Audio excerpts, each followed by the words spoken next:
নমস্কার বন্ধুরা, তপতির ঘরকন্যা নতুন একটি ব্লগে আপনাদের স্বাগত জানাই। আজ আমি আপনাদের সঙ্গে চিংড়ি মাছের মালাইকারি রেসিপি শেয়ার করব। এখানে আমি 400 গ্রাম চিংড়ি মাছ নিয়েছি। প্রথমে চিংড়ি মাছের খোলাগুলো ভালো করে ছাড়িয়ে নেব। তারপর মাছের উপর দিকটা ছুরি দিয়ে চিড়ে নিয়ে কালো রঙের সুতোর মতো অংশ বের করে ফেলে দেবো। এইভাবে আমি সব চিংড়ি মাছগুলি বেছে নেব।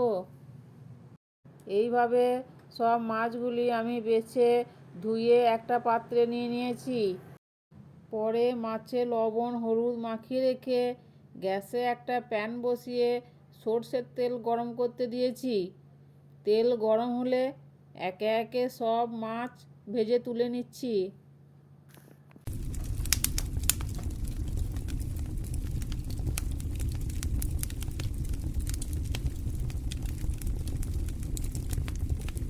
সব মাছ ভাজা হয়ে গেছে। এখানে আর একটু সরষের তেল দিয়ে গরম করতে দিলাম। তেল গরম হলে 2 চামচ পেঁয়াজ বাটা দিয়ে নাড়াচাড়া করে স্বাদ মতো চিনি দিয়ে নাড়াচাড়া করে পরে একে একে আদা রসুন বাটা 2 চামচ, টমেটো বাটা 2 চামচ, ধনে জিরে গুঁড়ো 1 চামচ, লঙ্কা গুঁড়ো 1 চামচ, হলুদ গুঁড়ো 1 চামচ, স্বাদ মতো লবণ দিয়ে মশলার বাটি ধোয়া জল দিয়ে নাড়াচাড়া করে নিচ্ছি।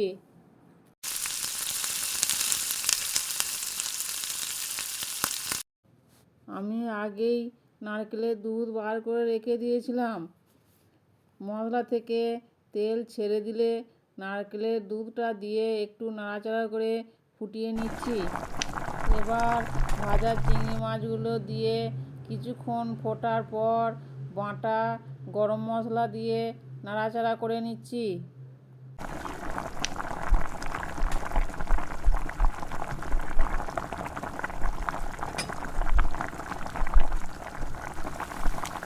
আমি এখানে ঘি ব্যবহার করিনি, আপনারা ঘি দিলেও দিতে পারেন। এবার একটা পাত্রে ঢেলে নিচ্ছি। আমার চিংড়ি মাছের মালাইকারি তৈরি হয়ে গেছে।